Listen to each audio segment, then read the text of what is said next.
ওগো নবী আপনি তাদেরকে জানিয়ে দিন, তারা যে দাবি করে আমি আল্লাহকে ভালোবাসে, তাদেরকে বলে দিন যদি তোমরা প্রকৃতপক্ষে আমাকে ভালোবাসো, আল্লাহ তাআলা একটি শর্ত যোগ করে দিয়েছেন, ফাত্তাবিউনি।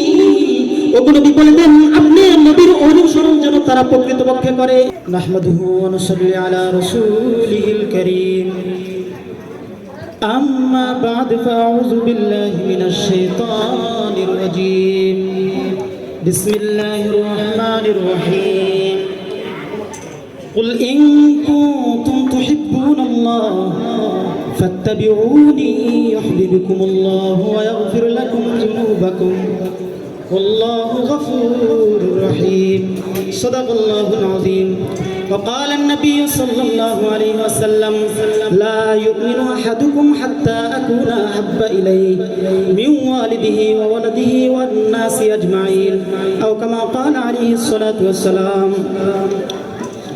জামিয়া বাবু সালাম কর্তৃক আয়োজিত আজকের এই বাৎসরিক সেমিনারের সম্মানিত সভাপতি, উপস্থিত হযরত উলামায়ে কেরাম, সামনে আমার উপবিষ্ট ছাত্র ভাইরা, সকলকে জানাই আমার পক্ষ থেকে আন্তরিক শুভেচ্ছা ও অভিনন্দন। আসসালামু আলাইকুম ওয়া রাহমাতুল্লাহি ওয়া বারাকাতুহু। আজকের যে বিষয়টি আমাকে দেওয়া হয়েছে আলে ইমরানের 31 নম্বর আয়াত। সংক্ষিপ্ত সময়ে উক্ত বিষয়ের একটু আলোচনা করার চেষ্টা করব ইনশাআল্লাহ। মুহতারাম হাজিরিন, পূর্বের জামানায় ইহুদি নাসারারা দাবি করতো যে আমরা আল্লাহর রাসূলকে আল্লাহকে ভালোবাসি, তো তারা মুখে বলতো কিন্তু তারা মূর্তি পূজা করত।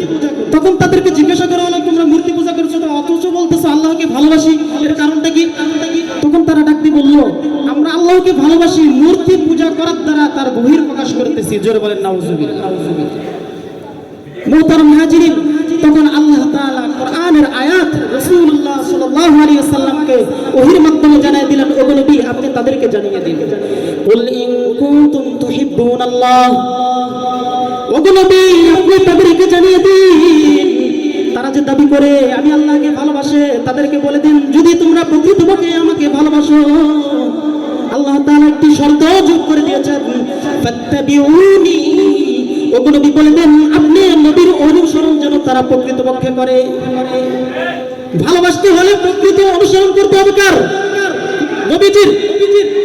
এই জন্য আল্লাহ তাআলা শর্ত লাগাই দিয়েছেন আমাকে ভালোবাসতে হলে অনুসরণ করতে হবে আপনি নবীর। এখানে দুইটি বিষয় আপনাদের সামনে বলা আমার আবশ্যক। এক নাম্বার, সাহাবায়ে কেরামের ভালোবাসা কেমন ছিল আর বর্তমান আমাদের ভালোবাসা কেমন। উদাহরণ শুনেন, সহিহ বুখারী নম্বর 3811 নম্বর হাদিস, যে হাদিসের মধ্যে উহুদ যুদ্ধের সম্পর্কে আলোচনা রয়েছে।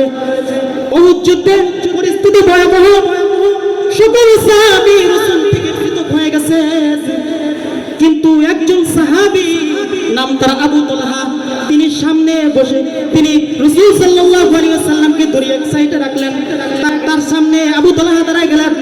তখন সেখান থেকে ধরে তিনি লড়াই করতেছেন। রাসূল সাল্লাল্লাহু আলাইহি ওয়াসাল্লাম তার পিছন থেকে একটু উকি দিলেন। সাহাবীদেরকে ভালোবাসা দেখেন কি রকম ভালোবাসা, কি রকম অনুসরণ। তখন আবু তালহা ডাক দিয়ে বললেন লা তুশরিক ইয়া রাসূলুল্লাহ, মেহেরবানি করে কি করবেন না, আপনি সামনের দিকে উকি দিবেন না।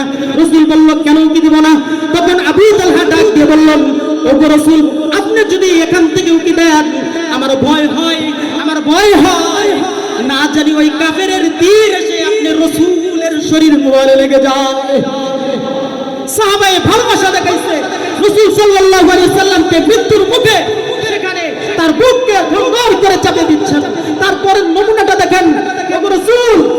তখন তিনি সাহাবায়ে কেরাম আবু তালহা বললেন ওগো রাসূল নাহরিকুনা নাহরিক, আপনার জন্য আমার বুক বরাদ্দ, আপনার জন্য আমার বুক কুরবান, সুতরাং ধ্বংস হলে আমার বুক কুরবান হোক, আমি আবু তালহা বেঁচে থাকতে আপনার শরীরে আঘাত দিতে পারি না। মুহতারাম হাজিরিন, দেখেন সাহাবায়ে কেরামদের ভালোবাসা কেমন ছিল।